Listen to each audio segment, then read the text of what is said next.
অতিবাহিত হওয়ার পর এমন একটি মজলার আয়োজন করতে পেরেছি আমরা, এবং আমরা এখানে কুরআন ও হাদিসের আলোচনা শোনার জন্য এসেছি এবং বসেছি। আল্লাহ তাআলার দরবারে লাখ কোটি শুকরিয়া যে আল্লাহ পাক রব্বুল আলামিন আমাদেরকে এমন তৌফিক দান করেছেন। এই জন্য সকলে অন্তরের অন্তরস্থল থেকে বলি আলহামদুলিল্লাহ। তো আজকে আমি যে বিষয়টি নিয়ে আলোচনা করব তা হলো মুসলমানদের হক। একজন মুসলমান হিসাবে আমাদের কি কি দায়িত্ব রয়েছে। আমরা যদি সারাক্ষণ আল্লাহ পাক রব্বুল আলামিনের প্রশংসা করি এবং তার নিকট সেজদায় পড়ে থাকি, তারপরেও আল্লাহ পাক রব্বুল আলামিনের প্রশংসা করাও শেষ হবে না এবং তার শুকরিয়া আদায় করাও শেষ হবে না। আল্লাহ পাক রব্বুল আলামিন আমাদেরকে মুসলমান করে বানিয়েছেন, যে এমন নিয়ামত দিয়েছেন। পূর্ববর্তী নবীগণ যে আমাদের নবীর উম্মত হওয়ার জন্য আল্লাহ পাক রব্বুল আলামিনের নিকট দোয়া করতেন, যে অন্য অন্য নবীগণ তারা বলতেন, ইয়া রব্বুল আলামিন, আপনি আমাদেরকে শেষ নবী অর্থাৎ হযরত মুহাম্মদ সাল্লাল্লাহু আলাইহি ওয়াসাল্লামের উম্মত বানিয়ে দুনিয়াতে পাঠিয়েন। কারণ আমরা আল্লাহ পাক রব্বুল আলামিনের যতগুলা নবী আল্লাহ পাক রব্বুল আলামিন দুনিয়াতে প্রেরণ করলেন, তার মধ্য থেকে সমস্ত নবীগণ এবং সমস্ত ফেরেশতাগণদের মধ্যে শ্রেষ্ঠত্ব দিয়েছেন আমাদের নবী হযরত মুহাম্মদ মুস্তাফা সাল্লাল্লাহু আলাইহি ওয়াসাল্লামকে। এমন নবীর উম্মত হওয়া এটা আসলেই অনেক বড় একটি সৌভাগ্যের বিষয়। আল্লাহ পাক রব্বুল আলামিন যে আমাদেরকে শেষ নবীর উম্মত বানাইছেন, এর আগে আল্লাহ পাক রব্বুল আলামিন অসংখ্য নবী রাসূলগণ দুনিয়াতে পাঠাইলেন। প্রত্যেকটা জাতিতে, প্রত্যেকটা গোষ্ঠীতে আল্লাহ পাক রব্বুল আলামিন কোনো না কোনো নবী প্রেরণ করেছেন, কিন্তু আমাদের নবী হলেন খাতামুন নাবিয়্যিন, যে নবীর পরে আর কোনো নবী আসবে না। লা নাবিয়্যা বা'দা। আল্লাহ নবী সাল্লাল্লাহু আলাইহি ওয়াসাল্লাম বলছেন, আনা খাতামুন নাবিয়্যিন লা নাবিয়্যা বা'দা, যে আমি শেষ নবী, আমার পরে আর কোনো নবী আসবে না। তো এই নবী যখন দুনিয়া থেকে বিদায় নিলেন, তখন নবীদের দরজা একেবারে বন্ধ হয়ে গেছে, কারণ তিনি হলেন সর্বশেষ নবী। নবীদের খতম হয়ে গেছে, নবীদের ধারাবাহিকতা শেষ। এই যে নবীদের দায়িত্ব কে পালন করবে? এই নবীদের দায়িত্ব পালন করার জন্য নবী করিম সাল্লাল্লাহু আলাইহি ওয়াসাল্লাম নিযুক্ত করলেন কাদেরকে? নবী করিম সাল্লাল্লাহু আলাইহি ওয়াসাল্লামের অসংখ্য অগণিত উম্মত থেকে উলামায়ে কেরামদেরকে। উলামায়ে কেরামদের দায়িত্ব হলো, পূর্বেকালের নবীরা যেমনিভাবে মানুষদেরকে দ্বীনের দাওয়াত দিয়েছেন, মানুষদেরকে দ্বীনের পথে ডেকেছেন এবং মানুষদেরকে খারাপ পথ থেকে, বিভিন্ন ধরনের কুসংস্কার থেকে মানুষদেরকে বিরত রেখে ভালোর দিকে আহ্বান করেছেন, এখন বর্তমানে সময়ে আমাদের নবী চলে যাওয়ার পর থেকে দায়িত্ব এসে গেছে উলামায়ে কেরামদের, দায়িত্ব এসে গেছে প্রত্যেকটা মুসলমানের। আমি মুসলমান, আপনি মুসলমান, আমরা প্রত্যেকজন মুসলমানের উপর দায়িত্ব রয়েছে। তো প্রত্যেক মুসলমানের উপর কি দায়িত্ব, এই দায়িত্ব নিয়ে আজকে আলোচনা করব। ওমা তাওফিকি ইল্লা বিল্লাহ। আল্লাহ পাক রব্বুল আলামিন আমাদেরকে তো মানুষ হিসাবে দুনিয়াতে পাঠাইছেন, সেই হিসাবে আমাদেরকে অনেক দায়িত্ব দিয়েছেন। এই দায়িত্বগুলোর মধ্য থেকে আমাদের বিশেষ কিছু দায়িত্ব রয়েছে। মুসলমান হিসাবে প্রধান কিছু দায়িত্ব রয়েছে। তো প্রধান কি কি দায়িত্ব?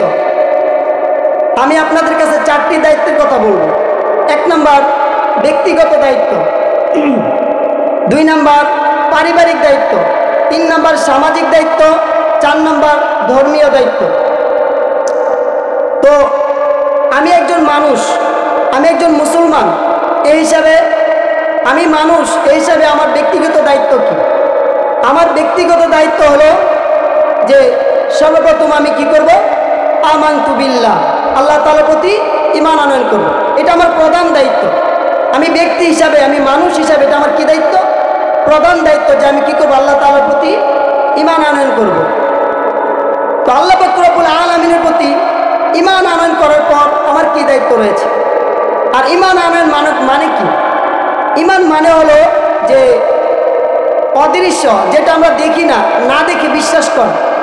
আল্লাহ পাক রব্বুল আলামিনকে আমরা কেউ দেখি না, নবী করিম সাল্লাল্লাহু আলাইহি ওয়াসাল্লামকে আমরা কেউ দেখি নাই, ফেরেশতাদেরকেও কেউ দেখি নাই, এবং অন্যান্য যে সাহাবায়ে কেরাম রয়ে গেছেন তাদেরকেও আমরা দেখি নাই। কিন্তু তাদেরকে না দেখে বিশ্বাস করা, তাদের ফেরেশতাদের প্রতি বিশ্বাস রাখা, নবীদের প্রতি বিশ্বাস রাখা এবং সাহাবায়ে কেরামদের কাজ কর্মকাজকে বিশ্বাস করা, এটা আমাদেরকে একটা ঈমানি দায়িত্ব।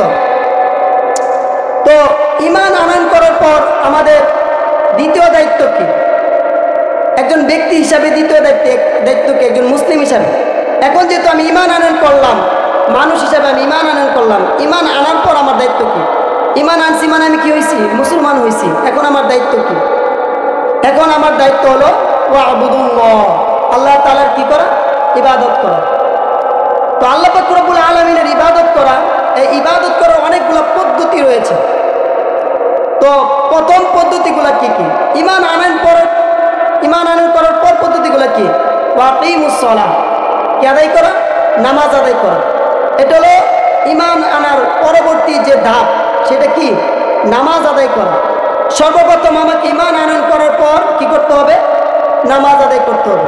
কারণ কোরআনের অসংখ্য জায়গায় আল্লাহ পাক রব্বুল আলামিন বলছেন যে কি করার জন্য? নামাজ আদায় করার জন্য। ওয়াকিমুস সালাহ ওয়া আতুজ যাকাহ, আল্লাহ পাক রব্বুল আলামিন অসংখ্য জায়গায় বলছেন যে তোমরা কি করো? নামাজ আদায় করো। সূরা বাকারার 2 নম্বর আয়াতে আল্লাহ পাক রব্বুল আলামিন কি বলছেন? যে ওয়াকিমুস সালাতা ওয়া আতুজ যাকাতা, যে কি করো? নামাজ আদায় করো, যাকাত আদায় করো।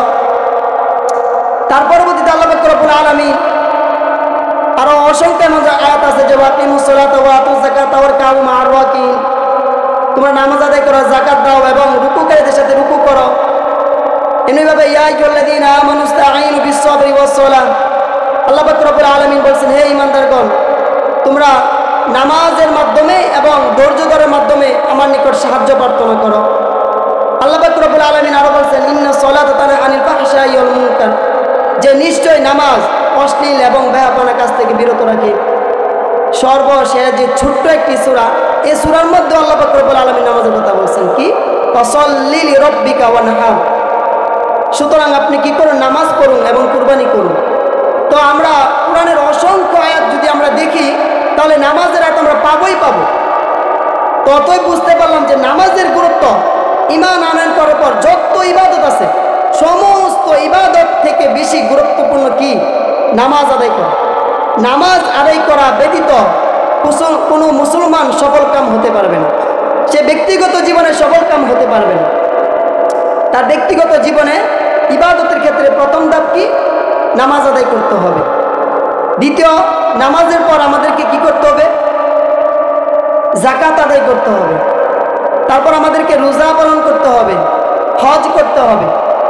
এখন এখানে যাকাত আদায় করা এবং হজ করা, এটা তো সকলের উপর ফরজ না। সকল উম্মতে মুহাম্মাদের উপর কি হজ করা এবং যাকাত দেওয়া ফরজ না। যাকাত দেওয়া এবং হজ করা এই দুইটা কেবল সামর্থ্যবান ব্যক্তিদের উপর ফরজ। যাদের সামর্থ্য আছে, যাকাত দেওয়ার যাদের সামর্থ্য আছে তাদের উপর যাকাত দেওয়া ফরজ। হজ করা যাদের সামর্থ্য আছে তাদের হজ করা ফরজ। আমি গরিব, আপনারা যারা আরো গরিব আছেন তাদের উপর কি না হজ ফরজ না, যাকাত দেওয়া কিনা ফরজ না। কিন্তু আমাদের উপর দুইটা জিনিস সমস্ত মুসলমানের উপর ফরজ। সেই দুইটা জিনিস কি? রোজা এবং নামাজ। নামাজের গুরুত্ব যেমন, যাকাতের গুরুত্ব তেমন, তারপর আর কি আছে? হজের গুরুত্ব তেমন, রোজার গুরুত্ব তেমন। কিন্তু হজ আর যাকাত দুইটা কি একটু ভিন্ন, কারণ এই দুটো সকলে আদায় করতে পারবে না। তো কারণ আমার মতো যারা গরিব, আরো যারা গরিব আছে তারা কি চাইলে কি সৌদি আরব গিয়ে হজ করতে পারবে? সম্ভব না। তার তো যাকাতের সামর্থ্য নেই, সে যাকাতও দিতে পারবে না। কিন্তু রোজা, সে সুস্থ বালেগ হয়েছে, এখন তার উপর রোজা কি হয়ে গেছে? ফরজ হয়ে গেছে। রোজা ছাড়ার কোনো সুযোগ নাই। কারণ একটি রোজার কাজা 60টি রোজা করলেও তার এই যে মূল একটি রোজা সে কাজা করছে তার মতো হবে না।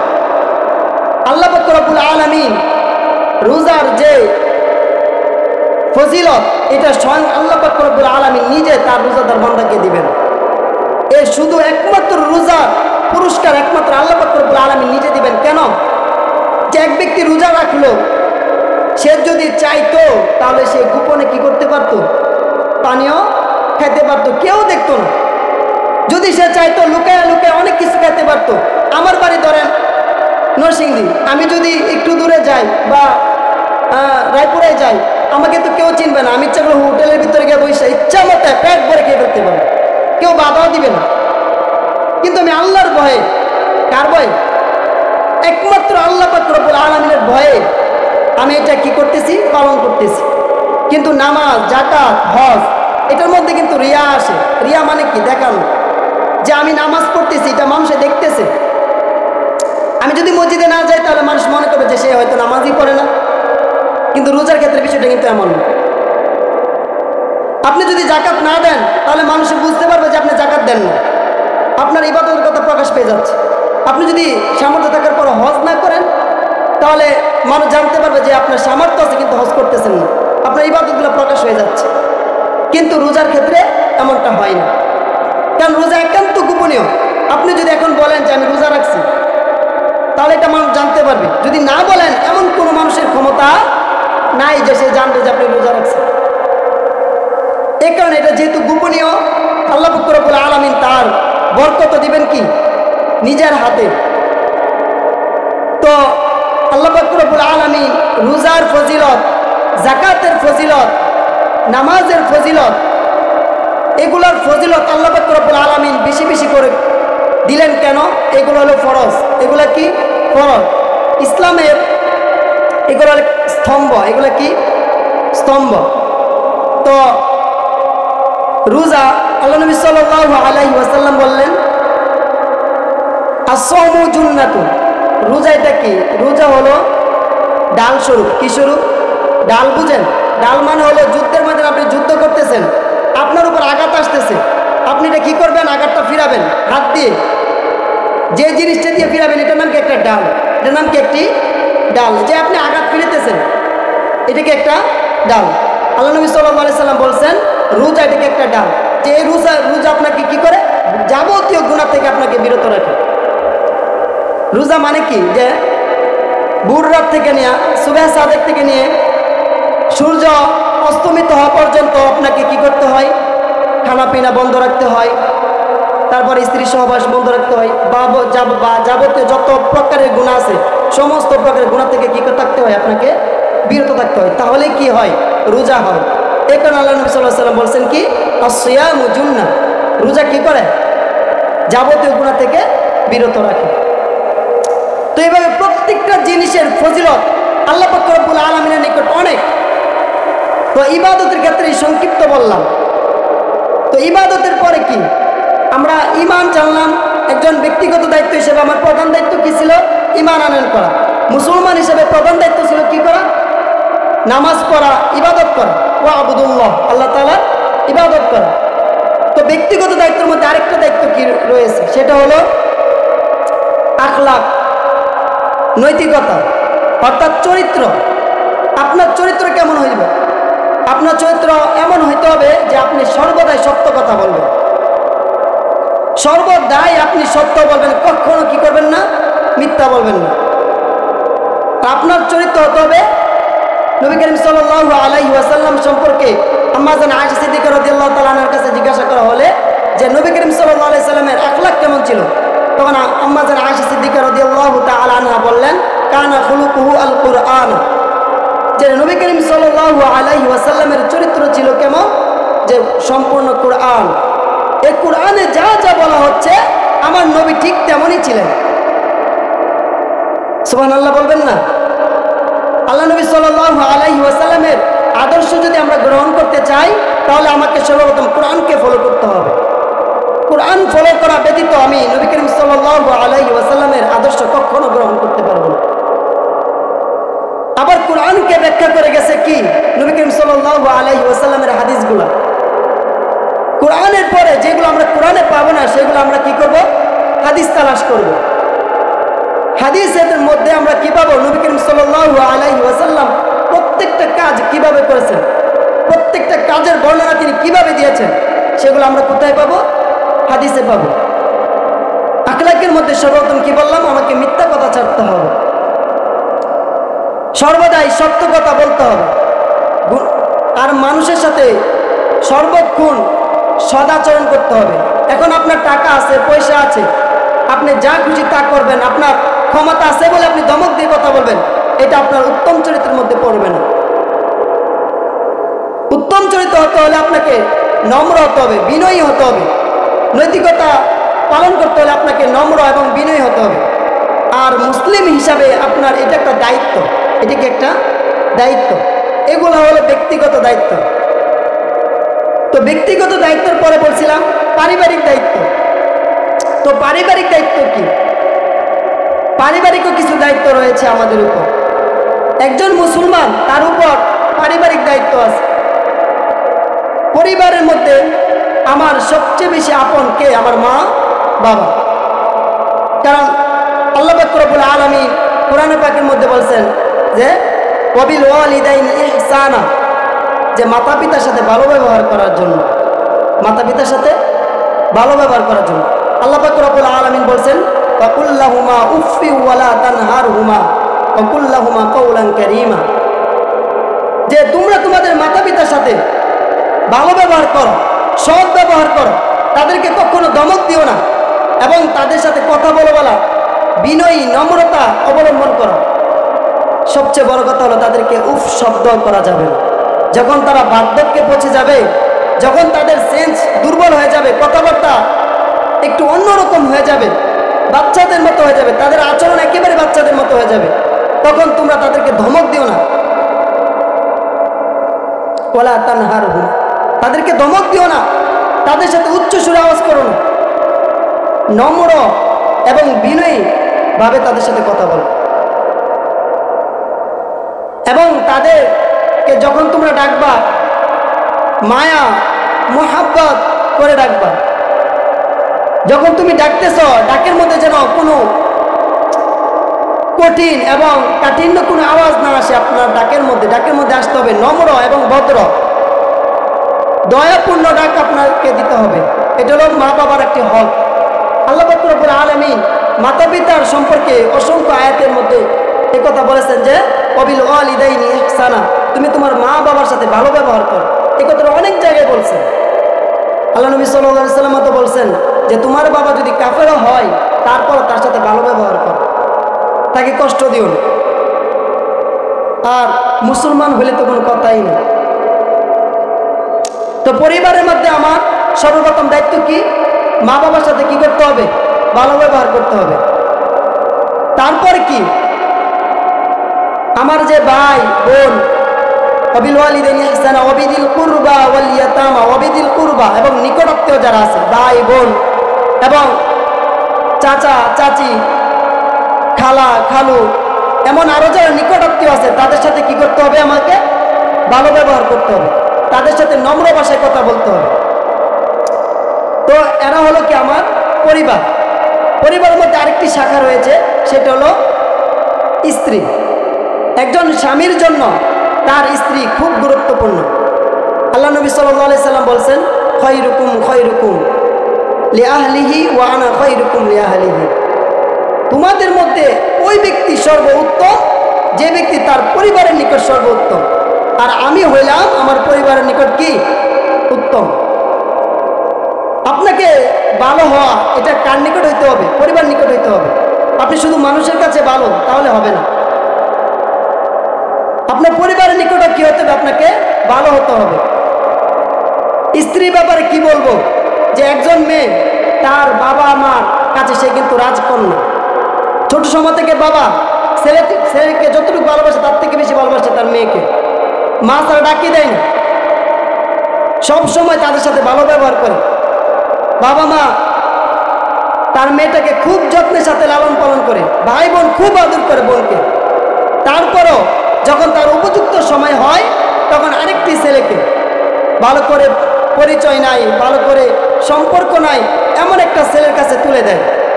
আপনি স্বামী, আপনার দায়িত্ব কি? তাকে সর্বপ্রথম দায়িত্ব হলো আপনার তাকে সমর্থন করা। তাকে আপনাকে সমর্থন করতে হবে, তার মনে আপনার জায়গা করে নিতে হবে যে তুমি এখানে থাকবা, তোমার কোনো টেনশন নাই, আমি তোমার সাথে সর্বদাই আছি, তোমার বিপদে আপদে সর্বদাই আমি তোমার পাশে থাকবো, তুমি এই ব্যাপারে কোনো টেনশন করবা না, কোনো চিন্তা করবা না, আমি সর্বদাই তোমার সাথে আছি। এই সমর্থনটা আপনাকে করতে হবে। অনেক সময় আমাদের মা বাবা এই বিষয়গুলো অনেক সময় বুঝে না, আমাদেরকে বুঝাইতে হবে। মা বাবাকে ফালানো যাবে না, আবার নিজের স্ত্রীকে কি করা যাবে না, ফালানো যাবে না। দুজনকে আমাদেরকে কি করতে হবে, গ্রহণ করতে হবে। আর তার প্রতি দয়া মায়া মোহাব্বত থাকতে হবে। আপনি আপনার স্ত্রীকে শুধু সারাক্ষণ কামলা বিড়াতের মতো খাড়াবেন, এটা চলবে না। তার প্রতি আপনাকে দয়া করতেই হবে, অনুগ্রহ করতেই হবে, কারণ সে হলো আপনার সারা জীবনের সাথে। যতদিন আপনি দুনিয়াতে থাকবেন ততদিন সে আপনার সাথে, বিপদে আপদে আর কাউকে পান বা নাও পান, আপনার স্ত্রীকে আপনি পাশে পাবেন ইনশাআল্লাহ। যদি সে ভালো হয় অবশ্যই আপনি পাশে পাবেন। এ কারণে শুধু তার উপর অত্যাচার করলে চলবে না, তার উপর জুলুম করলে চলবে না, তার উপর আপনার মন চায় যেভাবে সেভাবে চালালে হবে না। তার প্রতি একটু দয়া হতে হবে, তার প্রতি আপনার অনুগ্রহ করতে হবে। পারিবারিক দায়িত্বের পরে হলো সামাজিক দায়িত্ব। সামাজিক দায়িত্ব কি? আমি একজন মুসলমান, আমি মুসলমান, সেই হিসাবে আমার অনেকগুলো দায়িত্ব আছে। সেই দায়িত্ব হিসাবে আমার কি দায়িত্ব আছে? সামাজিক দায়িত্ব আছে। সামাজিক দায়িত্বগুলো কি কি? সর্বপ্রথম আপনাকে সামাজিক দায়িত্বের ক্ষেত্রে আপনাকে কি করতে হবে? আপনার প্রতিবেশীদের প্রতি যত্নবান হতে হবে। সমাজ সংস্করণ করতে হবে, সমাজের প্রতি আপনার দায়িত্ব থাকতে হবে। কি দায়িত্ব? যে সর্বপ্রথম দায়িত্ব হলো আপনার প্রতিবেশীদের প্রতি আপনার খেয়াল রাখতে হবে। যে আপনার প্রতিবেশী, আপনার পাশে ঘরের লোক, যা বা আপনার 2 ঘর সামনের লোক অথবা 2 ঘর পিছনের লোক, আপনি ভালো খুব দাপটের সাথে চলতেছেন, খুব ভালো করতেছেন, ছেলেমেয়েদেরকে খুব ভালো পড়াইতেছেন, খুব বেশি নষ্টও করতেছেন, খাবারও নষ্ট করতেছেন, যতটুকু প্রয়োজন নাই তার থেকে বেশি ব্যবহার করতেছেন।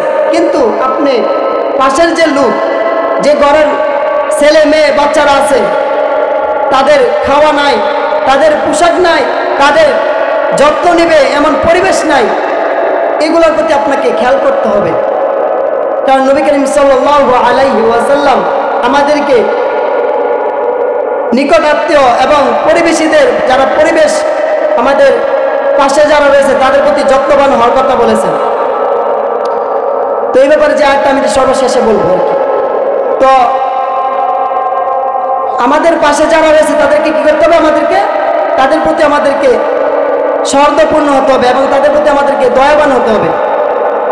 পরবর্তীতে আমাদের কি সমাজের মধ্যে আপনার আরো কিছু দায়িত্ব রয়েছে। সেই দায়িত্বগুলো কি কি? যে সামাজিক দায়িত্বের মধ্যে আপনার আশেপাশে যতগুলো মানুষ আছে, যে তারা কিভাবে চলতেছে সে প্রতি আপনাকে খেয়াল করতে হবে। সমাজকে সংস্কার করতে হবে। আপনি শুধু নিজে আল্লাহওয়ালা হয়ে গেলেন, আপনি একা একা নামাজ পড়েন, একা একা রোজা রাখেন, আপনার ভাই সে কি করে না, নামাজও পড়ে না, রোজাও রাখে না, কোনো ইবাদতও করে না, বরঞ্চ সে খারাপ পথে ধাবিত হইতেছে, এগুলো আপনাকে খেয়াল করতে হবে। এই বিষয়গুলোর প্রতি আপনাকে যত্নবান হইতে হবে, কারণ এটা আপনার সামাজিক দায়িত্ব। আপনি মুসলমান হিসাবে আপনার 3 নম্বর দায়িত্ব যেটা, সেটা হলো কি? সামাজিক দায়িত্ব। এই সামাজিক দায়িত্বের প্রতি আপনাকে যত্নবান হতেই হবে। আপনি শুধু একা একা ভালো হয়ে যাবেন তাহলে কি হবে না। কারণ আল্লাহ পাক রব্বুল আলামিন কোরআনে বলছেন, ইয়া আইয়ুহাল্লাযীনা আমানু কু আনফুসাকুম ওয়া আহলিকুম নার। আল্লাহ পাক রব্বুল আলামিন বলছেন যে হে ঈমানদারেরা, তোমরা নিজেরা জাহান্নামের আগুন থেকে বাঁচো এবং তোমার পরিবার পরিজনদেরকেও কি করো? জাহান্নামের আগুন থেকে বাঁচাও। নিজেকেও আমলদার হইতে হবে, নিজেকেও গুনাহ থেকে বাঁচতে হবে, এবং পরিবারে যারা আছে, যারা আশেপাশের লোক আছে, যারা আমার ভাই বারাদার আছে, তাদেরকেও কি করতে হবে? আমাকে ভালো করতে হবে, চেষ্টা করতে হবে, হেদায়েতের বাণী তাদের নিকট পৌঁছে দিতে হবে। আমি তো প্রথমেই বললাম যে আমাদের নবীর পর আমাদের দায়িত্ব, উম্মতে মুসলিমার দায়িত্ব, এখন প্রত্যেকটা মুসলমানের উপর সামাজিক দায়িত্ব রয়েছে। 4 নম্বর দায়িত্ব কি? 4 নম্বর দায়িত্ব হলো ধর্মীয় দায়িত্ব। তো ধর্মীয় দায়িত্বগুলা কি কি? ধর্মীয় দায়িত্ব ব্যাপারে দীর্ঘ আলোচনা। ধর্মীয় দায়িত্বগুলা কি কি? দাওয়াতুত তাবলীগ, দাওয়াতুত তাবলীগ, যে দাওয়াতুত তাবলীগ, যে আপনি দাওয়াত দিবেন, দ্বীনের বাণী পৌঁছে দিবেন। বাল্লিগু আন্নী ওয়ালাউ আয়া, আল্লাহ নবী সাল্লাল্লাহু আলাইহি ওয়াসাল্লাম যে বলছেন, আমার একটি বাণী হলো তোমার অপর ভাই অথবা বোন অথবা মানুষের কাছে কি করো, পৌঁছায় দাও। যে এই দ্বীনি দায়িত্ব আপনাকে আমাকে সকলকে পালন করতে হবে। মুসলমান হিসাবে এটা আপনার একটা কি দায়িত্ব, ধর্মীয় দায়িত্ব। আপনি মুসলমান, আপনি শুধু পরিচয় পেয়ে গেলেন যে আমি মুসলমান, এই দায়িত্বে চলবে না তো। আমাদেরকে দায়িত্ব পালন করতে হবে। আমার দিনের দাওয়াত মানুষের নিকট পৌঁছায় দিতে হবে। যদি আমি দায়িত্ব পৌঁছানোর পর সে যদি না মানে, তাহলে তো আমাদের কোনো দোষ নাই। কিন্তু আমি যদি না পৌঁছাই, তাহলে একদিন এটার জন্য জবাবদিহিতা আমাদেরকে আপনাদেরকে করতে হবে। যে পাশের লোক বলবে যে ইয়া আল্লাহ, আমার অমুক ভাই সে তো আজকে জান্নাতি হয়ে গেছে, সে কিন্তু আমাকে দিনের দাওয়াত দেয় নাই। এটার জন্য কিন্তু আমাকে আপনাকে জবাবদিহিতা করতে হবে। এই কারণে আমাদেরকে যে দিনই দাওয়াত সেটা মানুষের নিকট পৌঁছাতে হবে। আমার কোনো ভাই যেন দিনের পথ থেকে সরে না যায়। এখন বর্তমানে দেখা যাচ্ছে অনেক যুবক বেখেয়া, তারা নামাজের প্রতি কোনো আগ্রহ নাই, তাদের নামাজ পড়বে এমন কোনো গুরুত্বই আসে না ভিতরে। তারা যে মুসলমান এটা পর্যন্ত তারা ভুলে যায়। শুধু নামদারি মুসলমান হিসেবে তারা পরিচয় চলে, কিন্তু মুসলমান হিসেবে একজন মুসলমানের দায়িত্ব কি সেটা সে জানে না। ঈমান আনয়ন করার পর তার কি করতে হবে সেটাও জানে না। তার উপর দায়িত্ব হলো কি করা, ঈমান আনয়ন করছে, তারপর দায়িত্ব হলো সে নিজে একজন সৎ আদর্শবান মুসলিম হবে এবং অপর ভাইকে কি করবে, সে দিনে দাওয়াত পৌঁছিয়ে দিবে। মানুষদেরকে বলবে যে আল্লাহ পাক রব্বুল আলামিন আমাকে আপনাকে দুনিয়াতে এখানে পাঠাই নাই যে আমরা দুনিয়াতে রং তামাশা করে সময় কাটিয়ে দিব আর আল্লাহ পাক রব্বুল আলামিনের দিনের দাওয়াতের কথা ভুলে যাব। এখানে তো আল্লাহ পাক রব্বুল আলামিন আমাদেরকে দুনিয়াতে পাঠাই নাই। নবী করিম সাল্লাল্লাহু আলাইহি ওয়াসাল্লাম বলছেন, মান সালিমাল মুসলিমুনা মিন লিসানিহি ওয়া ইয়াদিহি, যে আল্লাহ নবী সাল্লাল্লাহু আলাইহি ওয়াসাল্লাম বলছেন, প্রকৃত মুসলমান তো ওই ব্যক্তি যে ব্যক্তি হাত এবং জবান থেকে অপর মুসলমান নিরাপদ থাকে। যে আমি আপনি শুধু কি করলাম, বেঁচে থাকলাম আর আমার ভাইগুলা নষ্ট হয়ে যাচ্ছে, তাহলে তো কিন্তু আমি প্রকৃতপক্ষে মুসলমান হইতে পারবো না। আমি নিজের প্রতি কোনো খেয়াল করলাম না, অপর এক ভাইকে আঘাত করে বসলাম জবান দিয়া অথবা হাত দিয়া। আমরা তো জবান দিয়ে আঘাত করতে খুব পছন্দ করি, খুব ভালোবাসি। এটা তো আমাদের একটি গুণ, যে কোনো ভাইকে একটু ঠাট্টা মস্করি করে যদি একটু চেতানো যায়, রাগানো যায়, কষ্ট দেওয়া যায়, তাহলে আমরা মনে করি একটা বেড়া। কি মনে করি আমরা? একটা বেড়া। আসলে এটা ঠিক না। যে আপনাকে আল্লাহ নবী সাল্লাল্লাহু আলাইহি ওয়াসাল্লামের আদর্শ গ্রহণ করতে হবে। আল্লাহ রাব্বুল আলামিন আপনাকে কি হিসেবে দুনিয়াতে পাঠাইছে মনে রাখতে হবে। আপনি দুনিয়াতে সর্বপ্রথম কি ছিলেন? আল্লাহ পাক রব্বুল আলামিন কোরআনে বলছেন যে কি ছিলেন আপনি? একটা পদার্থ মাটি, নোংরা মাটি ছিলেন আপনি, পেট কাদা ছিলেন। সেখান থেকে আল্লাহ পাক রব্বুল আলামিন আপনাকে দুনিয়াতে এত সুন্দর করে পাঠাইলেন, এত মায়া মোহাব্বত করে আপনাকে দুনিয়াতে পাঠাইলেন এবং আপনার শ্রেষ্ঠত্ব সমস্ত জাতির মধ্যে দিয়ে দিলেন। সুবহানাল্লাহ। কারণ কোরআন পাকের মধ্যে আল্লাহ পাক রব্বুল আলামিন বলেন, ওয়ালাকাদ কাররামনা বানি আদম, যে আমি বনি আদমকে সমস্ত সৃষ্টিজীবের মধ্যে শ্রেষ্ঠত্ব দান করেছি। আমাকে আপনাকে আল্লাহ পাক রব্বুল আলামিন এত শ্রেষ্ঠত্ব দেওয়ার পর আমরা যদি এখন মানুষকে আঘাত করি, তাহলে তো আল্লাহ পাক রব্বুল আলামিন আমাদের ব্যাপারে এই কথা বলছেন যে মানুষ হইল নিকৃষ্ট, মানুষ নিকৃষ্ট। এই কথা আল্লাহ পাক রব্বুল আলামিন কুকুর থেকে বেশি নিকৃষ্ট এই কথা বলছেন আল্লাহ পাক রব্বুল আলামিন। আমাকে আপনাকে শ্রেষ্ঠত্ব দিলেন, আবার আমাকে আপনাকে কুকুর থেকেও বেশি নিকৃষ্ট বললেন। এগুলো আমাকে আপনাকে ভাবতে হবে যে কোন মানুষকে আল্লাহ পাক রব্বুল আলামিন এত শ্রেষ্ঠত্ব দিলেন, আবার কোন মানুষকে আল্লাহ পাক রব্বুল আলামিন এত নিচে নামাইলেন। এই কথাগুলো আপনাদেরকে অবশ্যই খেয়াল করতে হবে যে আপনি মুসলমান, আমি মুসলমান, এগুলোর প্রতি আমাদের খুব যত্নবান হতে হবে। এগুলোর প্রতি আমাকে খুব খেয়াল করতে হবে যে কেন আল্লাহ পাক রব্বুল আলামিন দুনিয়াতে পাঠাইলেন? এই রং তামাশা করার জন্য না, না ভাই, আমাদেরকে জন্য পাঠানো হয় নাই। তো আমি যে আয়াতটা তেলাওয়াত করছিলাম, আল্লাহ পাক রব্বুল আলামিন কোরআনে বলেন, ওয়াবুদুল্লাহ, তোমরা আল্লাহ পাক রব্বুল আলামিনের ইবাদত করো। ওয়ালা তুশরিকু বিহি শাইআ, যে আল্লাহ পাক রব্বুল আলামিনের সাথে কাউকে শরীক করো না। প্রথমে আমাদের দায়িত্ব কি করতে হবে? আল্লাহ পাক রব্বুল আলামিনের প্রতি ঈমান আনয়ন করতে হবে। দ্বিতীয়ত দায়িত্ব কি করতে হবে? তার সাথে কাউকে শরীক করা যাবে না। ওয়াবিল ওয়ালিদাইনি ইহসানা, এবং কি করতে হবে? পিতা মাতার প্রতি ভালো ব্যবহার করতে হবে। ওয়াবিদিল কুরবা ওয়াল ইয়াতামা ওয়াল মাসাকিনি ওয়াল জারিদিল কুরবা ওয়াল জারিল জুনুবি ওয়াস সাহিবি বিল জামবি ওয়া বিনিস সাবিল।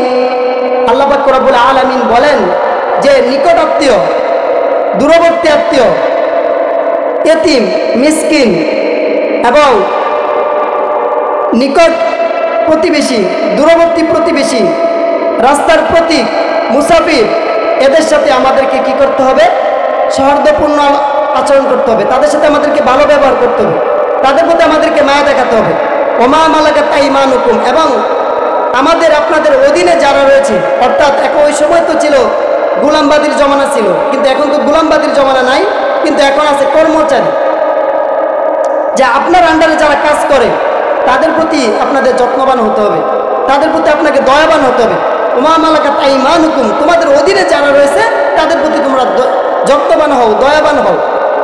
ইন্নাল্লাহা লা ইউহিব্বু মান কানা মুখতালান ফাখুরা, কারণ আল্লাহ পাক রব্বুল আলামিন যারা গর্ব করে চলে, অহংকার করে, তাদেরকে আল্লাহ পাক রব্বুল আলামিন পছন্দ করেন না। তো এতক্ষণ পর্যন্ত যে আলোচনা করলাম, আল্লাহ পাক রব্বুল আলামিন আমাদেরকে সেই আলোচনার উপর আমল করে তৌফিক